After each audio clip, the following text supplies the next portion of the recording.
Zdravo, tukaj Valentin.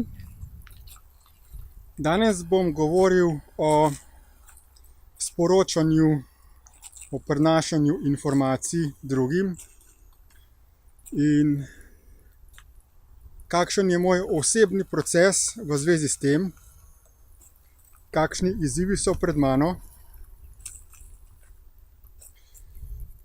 Že vrsto let raziskujem, kako to stvarstvo deluje. Na to pot me je seveda peljala osebna izkušnja za odnosi, ko so se mi zgodili neki dogodki, katere nisem razumel, in zato sem želel spoznati človeško psiho, kako človek funkcionira. Skozi to raziskovanje sem prebral ogromno knjig in vse bolj v globino razumevanja celotnega stvarstva, tako tostranstva kot onostranstva, me je ta pot peljala. In zadnjih 8 let proučujem stvari, poslušam razlage o tem iz enega vira, ki me še vedno izjemno navdušuje. Delam tudi seveda proces osebne preobrazbe, da lahko tudi za svojim lastnim zgledom pokažem, kako se je možno izboljšati življenje, ne samo na osnovi sprejemanja nekih novih teoretičnih informacij. In predvsem to znanje razširjam preko pisanja svojih spletnih dnevnikov, kjer izvajam proces preobrazbe lastnih miselnih vzorcev. Napisal sem 2 knjigi, avtobiografiji, tako v slovenskem kot v angleškem jeziku. In pa posnel sem že več kot 500 videodnevnikov, predvsem v slovenskem jeziku. Želel sem si, da bi te moje vsebine našlo čim več ljudi in da bi se priključilo tej naši globalni skupini, da bi čim prej preobrazili našo družbo ter jo seveda bistveno izboljšali. Začudeno pa v zadnjih 8 letih, odkar produciram te vsebine, me je kontaktiralo zelo malo ljudi, še manj pa je začelo aktivno izvajati ta proces notranje preobrazbe, podobno kot tisti posamezniki, ki smo ta vir informacij odkrili pred 8 leti.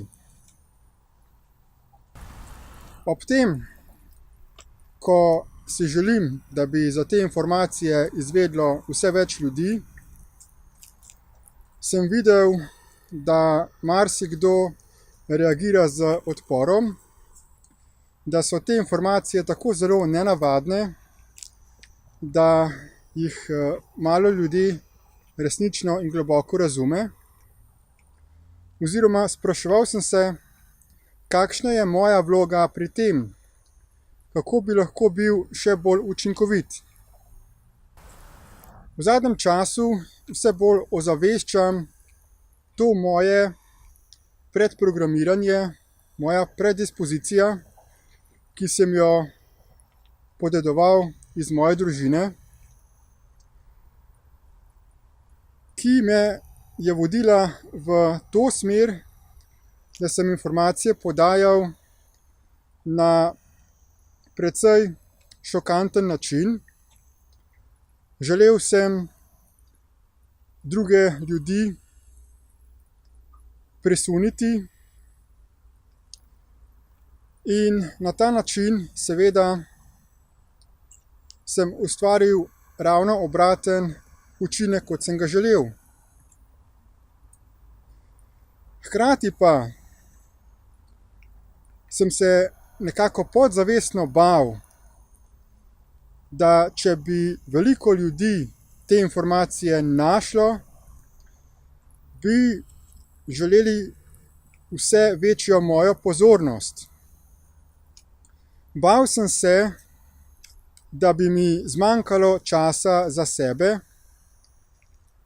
da se ne bi mogel uspešno odzvati na to številčno povpraševanje ljudi in nekako v svoji podzavesti sem si doslej želel, da bi me pustili pri miru, da bi imel svoj posebni mir, kajti nekako ne potrebujem pozornosti drugih ljudi. Želim si, da bi predvsem delal lahko na sebi, da bi preobražal samega sebe. Sedaj seveda raziskujem, kako bi lahko spremenil svoje delovanje, da bi informacije kljub temu dobila čim večja množica ljudi, jaz pa da bi lahko ohranil svoj mir. In te potenciale vidim predvsem v pisanju knjig, kot sem jih seveda že napisal, toda da so bolj kvalitetno napisane in da so potem tudi fizično natisnjene v čim večjem številu. Ter da so tudi kvalitetno pripravljene za branje na elektronskih medijih. Pa tudi, da se pripravi videoprodukcija vsebin s tem, da so videoposnetki večje vsebinske kvalitete, da so bolj grafično pestri in s tem tudi dodatno zanimivi in da se jih potem distribuira preko spletnih kanalov do čim širše publike. Da bom to dosegel, bom seveda tudi rabil zgraditi skupino ljudi, da bodo vso to produkcijo lahko izvajali. In to je tisto, kar me sedaj čaka, kar sem si zadal. Skratka, če imate kakršnekoli predloge, kako bi bil lahko pri tem še bolj uspešen, ste vabljeni, da komentirate ali mi pišete svoje zamisli. Hvala za posluh in nasvidenje.